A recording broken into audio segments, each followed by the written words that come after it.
what's up you guys, this is Rob from Gay Guy Plays, and today on The Snapshot, we're going to be taking a look at the Oberon rework build. Alright, now, actually, before I go ahead and click in, I do want to put out a little bit of a disclaimer. Now note, there's going to be a lot of things that you see in this build that are not what I conventionally put in my build. I actually spent a lot of time this weekend chatting with people who consider themselves to be Oberon mains and reached out and contacted me. They tipped me off on some really cool things and had me try out some different things in my build, and after taking their advice, I actually kind of, did crunch some numbers. I got my own number pad going on and all that kind of stuff, and I found that this collaborative build is possibly like the best thing that I've ran, and I'm super happy with it. So as you can see, I have given up my usual streamline fleeting expertise combo, and we've actually traded that from a prime flow. Now, one of the other things that you're seeing with this build is that I actually have a prime vigor instead of a steel fiber. Now, I went ahead and crunched the numbers, and with a primed vigor, with a 200% power strength build. Okay, so this is like all very specific stuff. Like, I got into the math and I was like, all right, let's see what everything does. So if you're planning on making tweaks, it might not work out the same, but this is like how I managed to do it. So with the 200% power strength build, that would bump up your armor from Renewal to 400. So with Prime Vigor, you're going to be getting 3,399 points of effective HP, not counting the shielding that you're getting from it. With Steel Fiber, and using Steel Fiber in its place, you're going to be getting 3,125, not counting the hit to shields that you're going to end up taking. Sorry if I'm a little bit stumbly, but the fact is there's so many numbers going through my head right now. Now, honestly, I was kind of shocked that Prime Vigor was actually going to provide that much more effective HP, but one of the cool things that I actually noticed with this build was because of the fact that we took out a little bit of the armor, and I know some people are wincing, but trust me, I play this like I've literally been playing this since the freaking release, or at least I've been working on it since the release, and I'm like, oh Jesus, I was like, I can't believe it. But because of the fact that you increase the amount of damage you're taking because you don't have as much armor, what ends up happening is it feeds your rage, which ends up building up large stores of energy in your prime flow. And that's why I'm able to kind of mitigate some of the efficiency issues that people are saying that they're having. And I thought that that was a really cool, I didn't even think about it, but all of these people were like saying, no, you gotta try this out, like, you don't need this, you don't need that, it'll end up feeding into this. And I was like, you people are geniuses. All credit where credit is due. The Oberon mains like came out in full force, and I was like, fuck yes. Now, one of the things that you'll notice that I'm actually missing from this that a lot of people have contacted me about was Phoenix Renewal, and we'll chat about that a little bit later.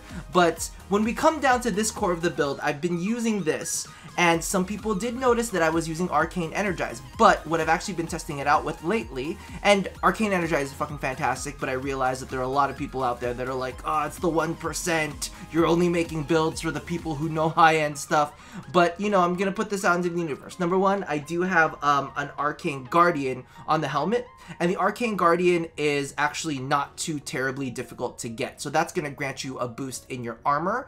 It's got a good chance of going off, and the attachment that I've actually got is my Arcane Grace. Now, I know a lot of people are gonna be like, Arcane Grace, but technically, I mean, you could put on another Arcane Guardian on there to give yourself another boost in armor, because those things are like cheap as chips, but Arcane Grace, I feel like it at least affords me a little bit of leeway to kind of put myself in the line of fire. Now, clearly, that's going to be one of those things that you kind of need to learn. You're like, when can I allow myself to take a couple hits to boost up my energy stores? And that's a big thing. Like I always said with this, is if you can maintain the abilities, it's super easy. But that is one of the challenges that you come up with this build, is ensuring that you know how to maintain them. And sometimes you gotta use some tricks, and you gotta, do some shit to be able to make certain things work. Like, of course, so one more look at the build before we go on and start playing, and we start chatting about some of the strategies that I've actually been using to, number one, get everybody in hallowed ground range and all of that, and also, keeping my energy up. So one of the things that I did want to point out as well, and I thought that this was a cool idea, if you're having a little bit of energy issues, or maybe you're a little too scared to put yourself in the line of fire, you can always fall back on things like the Rock de Ceranos, because the Rock de Ceranos does have that energy proc. Same thing goes for Cyanoid Simulor. Now I know, here's the thing, I heard it in the comments, I've seen some people doing it, some people are still rocking the Cyanoid Simulor, and they're saying that they really, really like it. I myself was not a fan of, well, I won't say that I wasn't a fan of the old Cyanoid Simulor, but it's just not my style because of the fact that it's not as mobile as I would like it to be. However, if you're using the Cyanoid Simulor, or, you know, basically any of the Red Veil weapons, any of the Cephalon pseudo weapons, you can get some cool like energy procs off of that to help you keep up your energy. But that's only if you're having issues. Me personally, I've played him enough to kind of understand what I need to do to keep the energy up and to keep it maintained on people. So that's kind of like my stance for it. Okay, so before I move on, there's a couple things that I wanted to touch on, one of them being Phoenix Renewal. Now, y'all crawled out of the motherfucking woodworks for this one. Y'all were like, Rob, check this out. And I was like, I don't know, Phoenix Renewal is kind of, He was like, but Rob, it's a toggle now. And I was like, oh shit.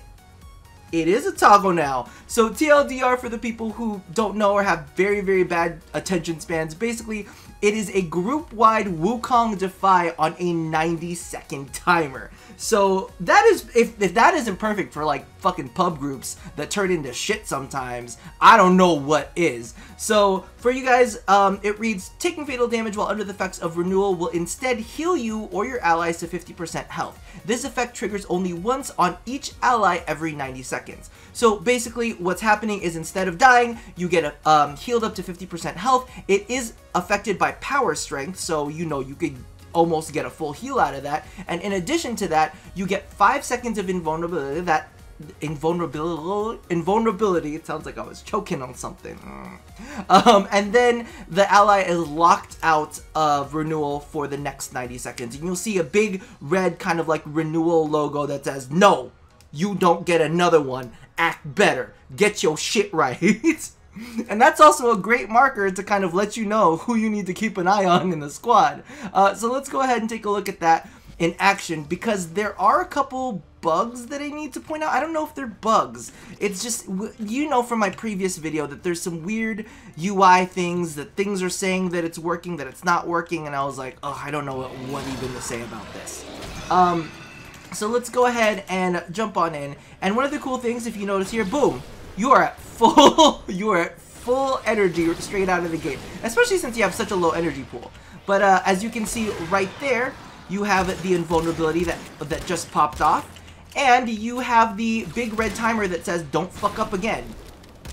Boom, dead. Alright, now one of the things that I need to point out here is you need to recast it if you die, but you don't need to recast it if your allies die, because I believe that Renewal stays on them and extends their bleed out counters. So basically what happens is they still have the buff on them when they're gone. At least that's what it seems like, because Phoenix Renewal still seemed to trigger even if I didn't renew it. We tested this out on stream, and that seemed to be the case. I have witnesses.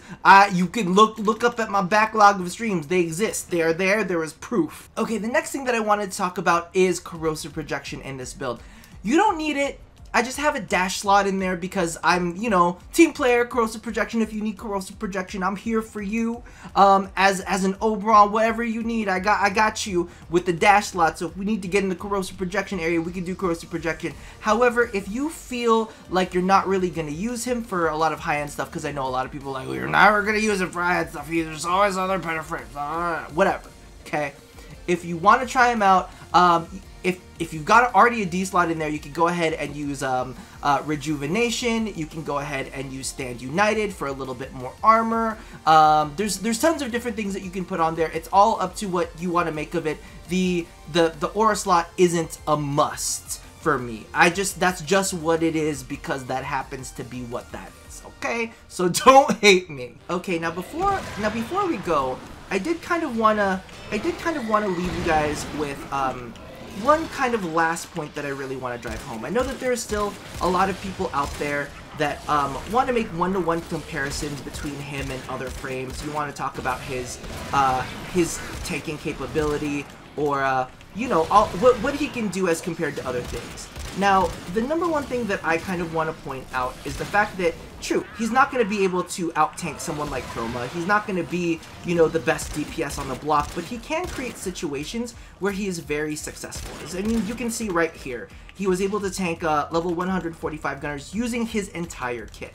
And I understand that there are some frames that don't need to use their entire kit because they're a very well-focused frame. However, in this case, I was able to keep myself healed. I was able to keep myself away from knockdowns because of the status immunity. I was able to keep enemies off of me because of the radiation. And that's kind of what I want to make sure that people get. If you're under duress, if you're under fire, spam your abilities because you're going to be taking a lot of hits, which ends up fueling your energy. So that way, you take the hit, then you CC them. You know, you take the hit, and then you make yourself status immune. You take the hit, and then you go ahead and knock that asshole down. Whatever it is that you need. When you use your abilities in conjunction, that's when Oberon shines. When you judge him on a one-to-one basis with other frames, and you don't, you know, take into account his entire kit, that's when Oberon falls apart. Now, you can take that as a good thing or a bad thing. I personally think it's a really, really cool synergy. I mean, it's CC and tankiness and regenerative healing at the same time. I think that's a pretty cool synergy. But you know what? You decide. Those are just my feelings on it. And let's get to the gameplay. Boop. Okay, so we're gonna go ahead and jump into a little bit of an interception. So we're going to do the first sortie of the day because I know people want to see his performance on sorties. So let's go ahead and do that and see how it works. And I kind of want to give you guys a little tip that we learned on stream. And it sounds really, really creepy. It sounds...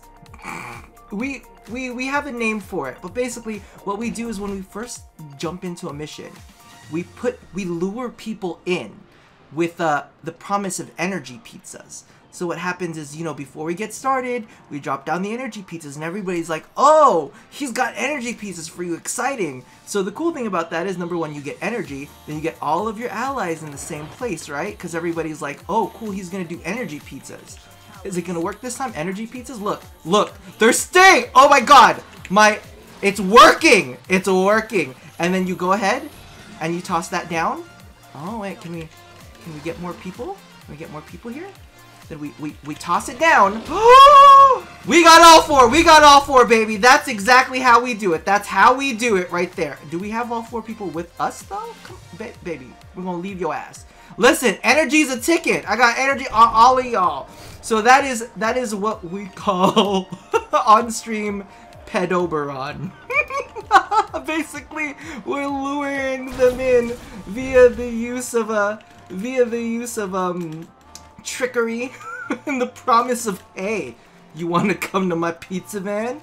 I got some delicious pizza for you. It's terrible, I know. It's terrible, I know, but that is one of like my biggest strategies to get people to basically hit all four of them with your armor. Now all you got to do is kind of keep that up. Okay, and here's the thing that I'm really, really excited about too. So number one, notice I'm not using my what is it called? What the fuck is it called? I'm not fucking using the thing. What is that thing called? The Arcane Energize, because I know everybody's kind of giving me shit, you know? They're like, you're the 1%! Stop making builds for the 1%, even though I know that this build does use Prime Vigor, and I know some people are like, that's 1%! I'm like, hey, you gotta give me a break, give me a break, break me off a piece of that, shut the fuck up. But as you can see right here, all we gotta do is we just gotta manage our energies, and we should be completely fine and dandy. And a lot of these enemies are dropping a lot of energy, and I shouldn't be afraid to take a little D if I need to, in order to maintain it. Like here, we'll do. Come on, just a little bit, See, taking a little bit of the D just to get me some energies. I'm actually extremely fond of this. Actually, let's leave this down because this looks like a little bit of a clusterfuck right now. Drop them a little bit, and that's also another technique that I like too. I'm making it sound like, ooh, all of my extremely good techniques, yada yada, and so on and so forth. Oh my God, we have a Necros on the team. He's gonna fuck me. He's gonna fuck me with his fucking goddamn, what is it called? With his ghosts don't, you, sir, don't make any pets. Sir, don't make any pets, sir.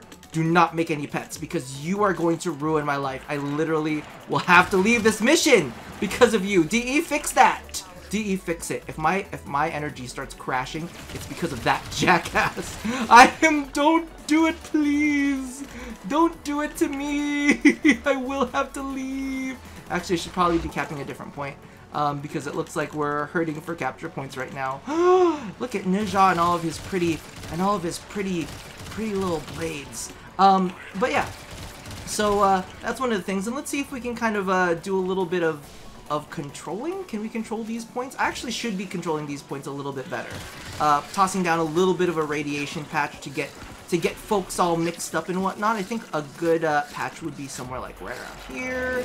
I feel like they're getting a lot of issues like in this area this way. The other thing that you do also need to watch out about, let's toss one of these on. Let's keep away from my space. But as you can see here, if something's giving you trouble, see, I kind of embrace it a little bit. I'm like, you give me trouble, we're cool, we're fine and dandy, we're not worried about it.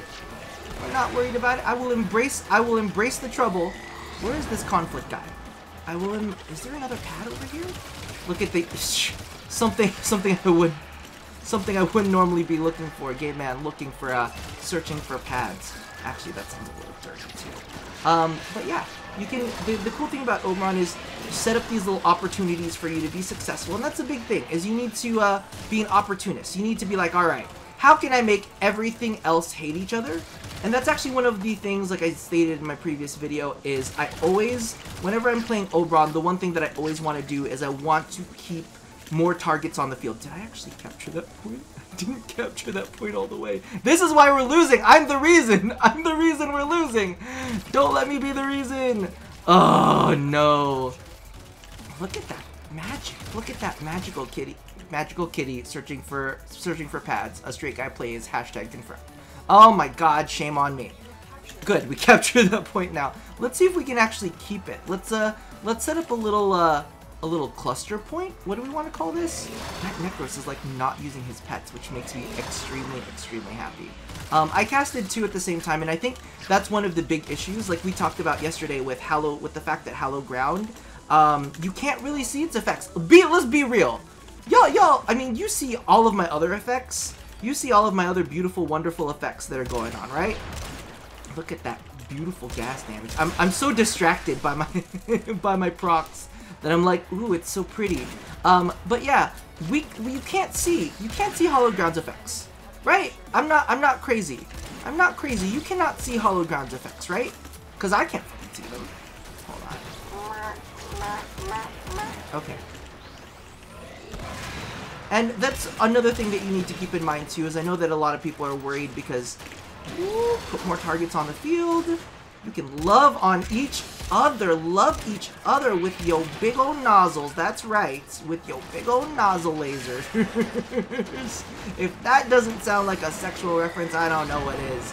But as you can see, the mix of rage and I think I liked him a little bit better when it came to doing all the status stuff. Because hitting the middle mouse button for me, which is where my secondary sits, just doesn't feel quite as good. I'm just honestly shocked and amazed that this Necros is like sleeping on all of his pets. Watch, they ended up patching it and fixing it today, and I didn't even notice or something, but I don't think there was a patch today. Oh god, Necros, don't make pets. Don't you dare fucking make pets. Don't you do it. Don't you do it. You will ruin this video. And I will cry and I will rage quit. Well, let's go over there. As you can see, the bleed out timer for this guy is increased. He is, it's because we got one of these bad boys. It's okay. It's okay. You'll be dead soon. You will be dead soon.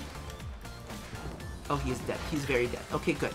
And that's the cool freedom with Oberon because, and look, okay, man, okay. You know all the things that I said, I'm like, oh, sometimes the UI part disappears and all that kind of stuff. For some fucking reason, it looks fine and dandy to me. Like, today it seems like the UI is doing all the things the UI should do, but I could have sworn that there was no hotfix to fix anything, so I don't know if DE mystically did something behind my back or whatnot to fix my issues, but I'm just saying, could we get some holy, glistening grass, please? Could I get some grass for Pet Oberon? That also sounds like a drug reference. Today is just like a throwaway day. We're talking about pedos and drug references. This is like an MCIK video. It's terrible. Oh my god. But as you can see, at least in my eyes, I feel like he performs quite well. And, you know, this isn't a dinky lower level mission. This is, you know, sortie 1. Of course, I didn't want to do that rescue. I got really, really lazy. I looked at that rescue and I'm like, today's not the day for me. Today's not the day where I want to do a rescue. Like on any other day, I could, you know, knock it out with a little bit of Loki action. But really, I've got a stream later on. I'm feeling a little bit lazy. And I might actually cut the gameplay short. I feel like I've gotten my point across when it comes to gameplay. And I don't really want to drag things out any longer than they need to be. I showed you the techniques. So let's go over the techniques for people, to cluster people. Energy plates, and I know it's not free. Yeah, energy plates aren't free. I'm sorry. I understand. They're not free. You gotta craft them, and you gotta, you know, be prepared and all that kind of, you know, Girl Scout, Boy Scout, good shit, bullshit. That's what I was going for.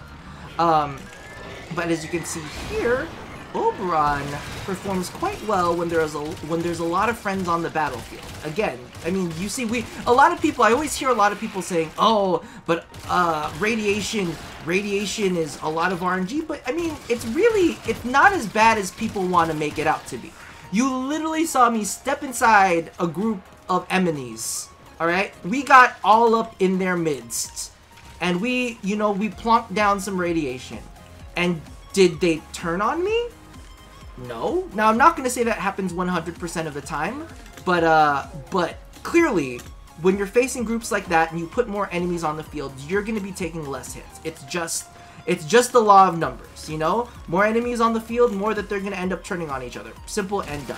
Now, let's get back to the whole luring people in. So, you do that on pizzas, alright? So, if you've got pizzas that are going on, that's a good place to do it at the very, very beginning of the mission.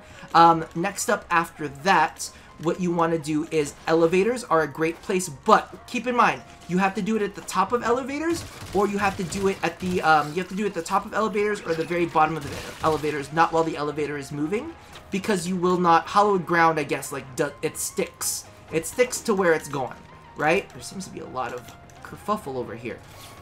So that's another thing to know. You want to make sure to cast it at the top or bottom of elevators. If someone on your team does happen to go down, and you know that your team is one of the few, one of the kind, friendly bunches of people that actually likes to res other people, which, you know, if I'm on your team, you probably know that it's probably not going to happen. However, I will note that I will run up to teammates, if that's the case, and I'll be like, ooh, this is the perfect time for me to creep all over them and toss down a renewal and a hallowed ground, right? So I think that's actually a pretty cool beans way. Pretty cool beans way of let's see if I can take a couple hits from him because my energy is low. It's not necessary, but I'm doing it as a precaution. You know, I'm doing it as a precaution because there doesn't seem to be many enemies that are spawning. So for me, it's kind of like a little bit of a trade-off. I'm like, cool. And these are level 60, so these aren't, you know, these aren't the easiest people in the world to, you know, go up against. And I'm not saying like level 60s are tough or anything, but anyway. Okay, so back to the whole luring people in with shit. So elevators, deaths. You get them when they're most vulnerable. That sounds so terrible. If there's a death in the group and you have a bunch of people that are gonna run in there and help them stay alive, you know, that's a place where you can go for all that beautiful, wonderful magic to lay yourself down a little bit of a, what is it called? To lay yourself down a little bit of a hallowed ground in a renewal, right? So take advantage of them when they're mourning their dead. It sounds so bad. What else is there? That's a good spot to do it in when people are trying to hack panels. So when you see people running for the same panel, like, and this is kind of like, this is my way of saying, like, hey, maybe you get in halfway through a mission and you can't get the health buff on everybody. Ooh, and it does seem like, oh, someone's dead. Well, maybe, see, and that's the thing that bothers me, is maybe there is, like, a bug that kind of, like, makes it go away, but the other times, even though the person stayed alive, it was completely fine. And that's one of the things definitely to note about this, that I definitely think there's still some bugs that need to be worked out when it comes to when it comes to, what is this ability? Renewal. Because, you know, I can't be a full judge on an ability if it's kind of fucked up at the moment. But in its current state, usually it renews itself. See, there's another weird UI bug. Look at that one. There's a 400-second timer on that ability. It's weird. The other person didn't die. But I don't know. I don't know what's going on with Renewal. I'll be honest with you. But hopefully whatever buggity bugs exist, they fix that. Because it does seem to be a weird bug where 1 minute it's fine, the next minute it's not so fine. Oh, it's because we have a Bursa. It's because we have a nullifier Bursa. That makes some fucking sense. I get it. I fucking get it. They probably got their asses nullified. Poor baby. The second that I take off Renewal. The second that I take off Renewal is the second that he goes down. See, again, with the deaths, right here, take advantage. Take advantage of them in their vulnerable state. This is probably what ended up doing it, these little bubble things. And that makes a lot more sense, which is kind of sad because, you know, I think that there are a couple buffs that stay even if not. But I'm going to call it right here because legitimately I don't think you guys want to stick around for another wave of me jibber-jabbering.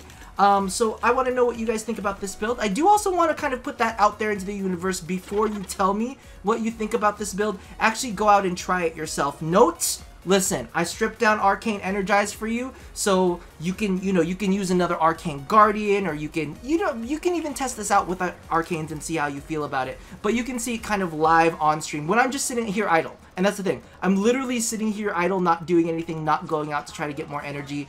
And the consumption rate on it is really not that bad. Especially if you're willing to take a little D to the face every now and then to kind of, restore yourself up a little bit, right? Right? Look at this. Look at these people. Look at these. Anyway.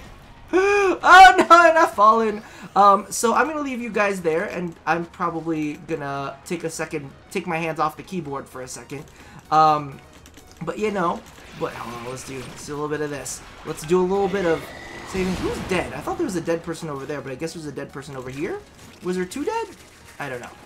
See, look, and see the buffs are still up, so it must have been the nullifier Bursa. Anyway, so as always, love somebody, hurt nobody, and try this goddamn build out before you give me any shit about it, because you know what, it took a lot of people collaborating and some number crunching to do it, and I'm not saying that this is the only build that you have to use, but this build, for me, at least you've seen it live, you've seen me, chat about it live, not put it in an edit or anything. This is how the build, like, legit is and all that kind of shit. So, let me know how you guys feel about it in the comments below after you've tested it. That's the caveat, after you've tested it. Don't talk to me till after you've tested it.